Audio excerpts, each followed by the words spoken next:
Hello everyone, स्वागत है आपके अपने YouTube channel mind wave classes में। इस वीडियो में सामान्य विज्ञान का क्लास 8 कवर करने वाले हैं। टोटल हाई लेवल क्वेश्चन इसमें कवर करने वाले हैं, जो कि अब न्यू पैटर्न के अकॉर्डिंग क्वेश्चन क्रिएट होने लगा है एग्जाम में। तो एक एक क्वेश्चन आप देखते जाइएगा। जैसे फर्स्ट क्वेश्चन इसका है, किसी कक्षा से अलग उपग्रहों का छोटा हिस्सा अलग होता है तो ऑप्शन देखिएगा, सीधे पृथ्वी पर गिरेगा, सर्पिल गति से पहुँचेगा, अंतरिक्ष में घूमता रहेगा, पृथ्वी से दूर होगा।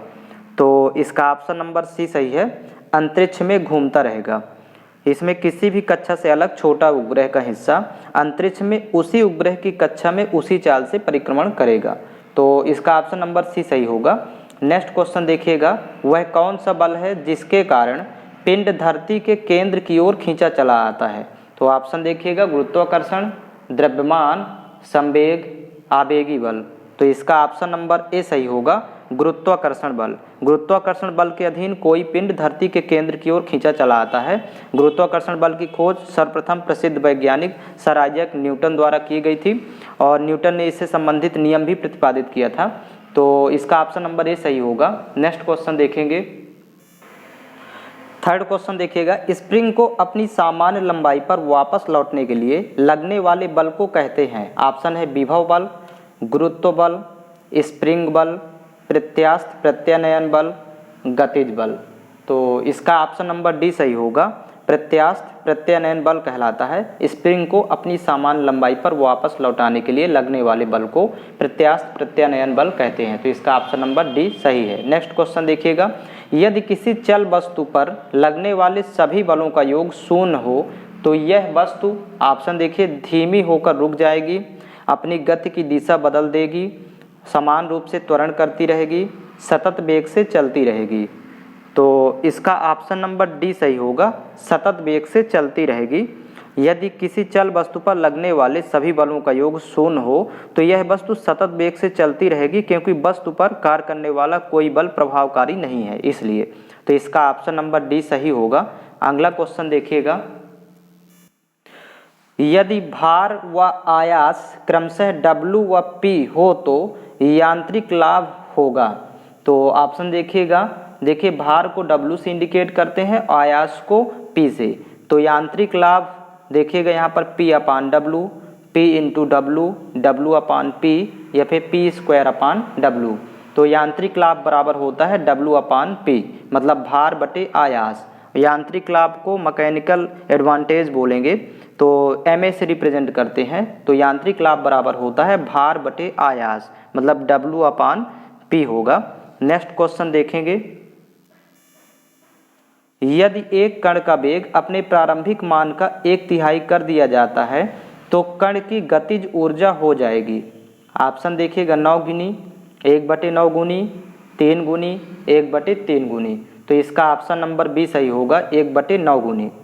यदि किसी कण का वेग अपने प्रारंभिक मान का 1/3 कर दिया जाता है तो कण की गतिज ऊर्जा 1/9 गुनी हो जाती है। नेक्स्ट क्वेश्चन देखेंगे, 7 नंबर क्वेश्चन है, एक कण का द्रव्यमान m तथा संवेग p है तो इसकी गतिज ऊर्जा होगी। तो ऑप्शन देखिएगा, m इंटू पी, नेक्स्ट देखिए p square into m, p cube अपान m, p square upon 2m। तो इसका ऑप्शन नंबर डी सही होगा, p स्क्वायर अपान 2m। गतिज ऊर्जा इक्वल टू होगा p स्क्वायर अपान 2m, इसको याद रखेंगे। नेक्स्ट क्वेश्चन देखिएगा, किसी प्रणाली में कणों का भार केंद्रित होने वाले बिंदु को कहते हैं। तो नेक्स्ट देखिएगा, ऑप्शन है दोलन का केंद्र, निलंबन का केंद्र, द्रव्यमान का केंद्र, गुरुत्वाकर्षण का केंद्र। तो इसका ऑप्शन नंबर डी सही होगा, गुरुत्वाकर्षण का केंद्र। किसी प्रणाली में समस्त कणों का भार जिस बिंदु पर संकेंद्रित रहता है वह उस प्रणाली का गुरुत्वाकर्षण केंद्र कहलाता है। तो इसका ऑप्शन नंबर डी सही होगा। अगला क्वेश्चन देखेंगे, क्वेश्चन नंबर 9 है, जब एक गैस के पात्र में दबाव बढ़ाया जाता है तो उसका द्रव्यमान, ऑप्शन ए है बढ़ जाएगा, ऑप्शन बी है घट जाएगा, सी ऑप्शन है बढ़ेगा और फिर घटेगा, ऑप्शन नंबर डी है स्थिर रहेगा। तो इसका ऑप्शन नंबर डी सही होगा, उसका द्रव्यमान स्थिर रहेगा। जब एक गैस के पात्र में दबाव बढ़ाया जाता है तो उसका द्रव्यमान स्थिर रहेगा। इसका ऑप्शन नंबर डी सही है। नेक्स्ट क्वेश्चन देखेंगे, पृथ्वी तल से पलायन वेग होता है। अब ऑप्शन देखिएगा, 11.2 मीटर प्रति सेकंड। यहाँ पर ये -1 का मतलब प्रति लगेगा, यहाँ पर ये बटे में आएगा तो मीटर प्रति सेकंड। फिर देखिए 11.2 किलोमीटर प्रति सेकंड, फिर 1.12 किलोमीटर प्रति सेकंड और 112 किलोमीटर प्रति सेकंड। तो इसका ऑप्शन नंबर बी सही होगा। पृथ्वी तल से पलायन वेग 11.2 किलोमीटर प्रति सेकंड, इसको लिखेंगे यहाँ पर प्रति, ये जो -1 लगा है। अगला क्वेश्चन देखिएगा, निम्नलिखित में से कौन सी कोणीय वेग का सही इकाई है? तो कोणीय वेग का मात्रक देखिएगा मीटर प्रति मिनट, सेंटीमीटर प्रति सेकंड स्क्वायर, सेंटीमीटर प्रति सेकंड, रेडियन प्रति सेकंड। तो कोणीय वेग का सही इकाई है रेडियन प्रति सेकंड, इसका ऑप्शन नंबर डी सही होगा। अगला क्वेश्चन देखिएगा, किसी पिंड का गुणधर्म जो विश्व में अपनी स्थिति से स्वतंत्र है वह क्या कहलाएगा? तो ऑप्शन देखिएगा, घनत्व, भार, आयतन, संघति। तो इसका ऑप्शन नंबर डी सही होगा। किसी पिंड का गुणधर्म जो विश्व में अपनी स्थिति से स्वतंत्र है संघति कहलाता है, तो इसका ऑप्शन नंबर डी सही है। अगला क्वेश्चन देखेंगे, क्वेश्चन नंबर 13 है, क्रायोजेनिक इंजनों का प्रयोग निम्नलिखित में से किस में होता है? ऑप्शन है अतिचालकता के अनुसंधान में, सेकंड है पनडुब्बियों के चलाने में, थर्ड है फ्रास्ट मुक्त रेफ्रिजरेटरों में और फोर्थ है रॉकेट प्रौद्योगिकी में। तो इसका ऑप्शन नंबर डी सही होगा। रॉकेट प्रौद्योगिकी में क्रायोजेनिक इंजनों का प्रयोग किया जाता है।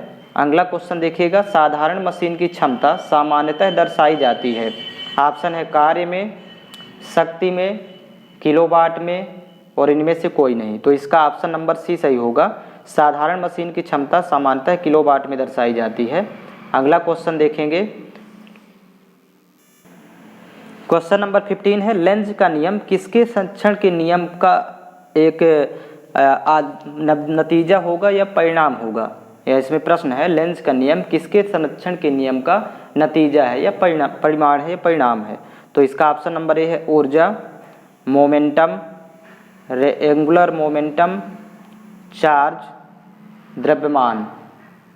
तो इसका ऑप्शन नंबर ए सही होगा, ऊर्जा। मतलब लेंज का नियम ऊर्जा संरक्षण के नियम का परिणाम होगा। और इसमें आप लोगों को इसका PDF फाइल ग्रुप में उपलब्ध हो जाएगा, जो छात्र ग्रुप ज्वाइन किए हुए हैं। तो स्पेशल बैच में ही आपको इसका PDF उपलब्ध होगा एक साथ। और जो छात्र आर्मी का स्पेशल बैच ज्वाइन करना चाहते हैं तो ये व्हाट्सअप लिंक दिया हुआ है 7987901796। तो इस लिंक पर संपर्क करके बैच में ज्वाइनिंग ले सकते हैं। वहाँ पर आपको स्पेशल PDF फाइल उपलब्ध होगा और topic wise selected question maths और रीजनिंग के आपको करवाए जाएंगे, जहाँ से टोटल क्वेश्चन एग्जाम में आएंगे आपके और इजीली एग्जाम क्रैक होगा। अतः बैच ज्वाइन करने हेतु ये दिए गए लिंक पर आप संपर्क करके ज्वाइनिंग ले सकते हैं 7987901796।